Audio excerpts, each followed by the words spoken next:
কোটি টাকা ঢালে দিল বাবা, আমাদের মন ভর্তি করে না আমাদের বাবা সব গেট ধ্বংস করিয়া দিছে। আমার সবার বাবা মায়ের বাবু শুধু হাসিনাই নয়, গোষ্ঠী পর্যন্ত বাংলাদেশে স্থান হবে না। শহীদ পরিবারের অনুদান প্রাপ্তির জটিলতা দ্রুত সময়ের মধ্যে সমাধান করতে হবে। আমাদের ছেলে শহীদ হয়ে গেছে, আমাদের ছেলে আমি কোটি টাকা ঢালে দিল, আমার ছেলে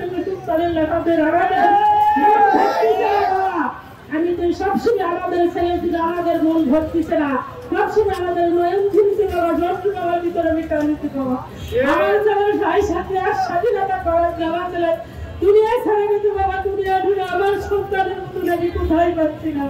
আমার জন্য দুনিয়ার জন্য কোটি টাকা ঢালে দিল বাবা, আমাদের মন ভর্তি করে। আমার বাবা আমার বয়স ছেলে বাবা, আমাদের কত সুন্দর কত দয়া মানুষ করেছে বাবা। আর আমি ঠান্ডা হয়ে গেছি বাবা, আমার তিনটা সন্তানকে আমি কিনে মানুষ করি বাবা। আমাদের ময়নাকে আমি কোনো স্বাস্থ্য ধরতে আমি পাচ্ছি না বাবা।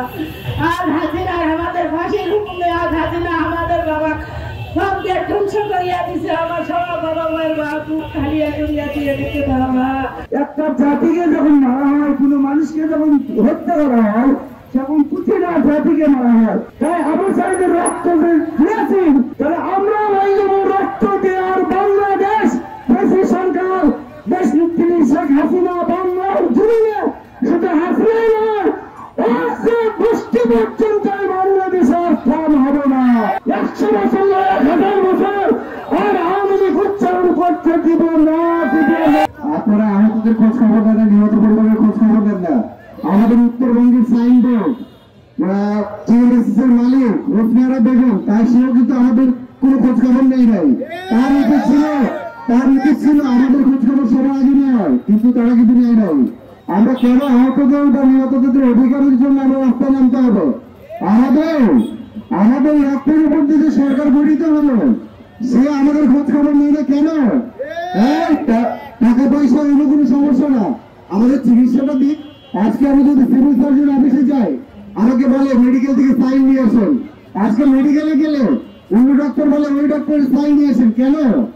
আমরা কি বাংলাদেশের জনগণ নয়? শহীদ পরিবারের অনুদান প্রাপ্তির জটিলতা দ্রুত সময়ের মধ্যে সমাধান করতে হবে। আহতদের সুচিকিৎসা এবং পুনর্বাসন নিশ্চিত করতে হবে। আহত এবং শহীদ পরিবারকে দ্রুত স্বাস্থ্য কার্ডের আওতায় নিয়ে আসতে হবে। সকল আহত এবং শহীদ যোদ্ধাদের রাষ্ট্রীয় স্বীকৃতি দিতে হবে। সারা দেশে সকল আহত এবং শহীদ পরিবারের মামলা দ্রুত নিষ্পত্তি করতে হবে। আইনি প্রক্রিয়ার নামে শহীদের লাশ উত্তোলন বন্ধ করতে হবে। বিশেষ সুরক্ষা আইন প্রণয়নের মাধ্যমে গণ-অভ্যুত্থানে অংশগ্রহণ করা সকল বীর যোদ্ধাদের সর্বোচ্চ নিরাপত্তা নিশ্চিত করতে হবে। আহত ছাড়া কি অনেকেই টাকার ব্যবসা করতেছে, এখানে কোন রাজনীতি করতেছে? আহতদেরকে আহতদের চিকিৎসা ব্যবস্থা করুন, সুচিকিৎসা মেডিকেলের অবস্থা খুবই খারাপ, মেডিকেলের চিকিৎসা নিচ্ছে না, মেডিকেল টিকিটও দিচ্ছে না, খালি খাওয়া আর ওটাও। আমাদের তো বের করতে হবে ভাই।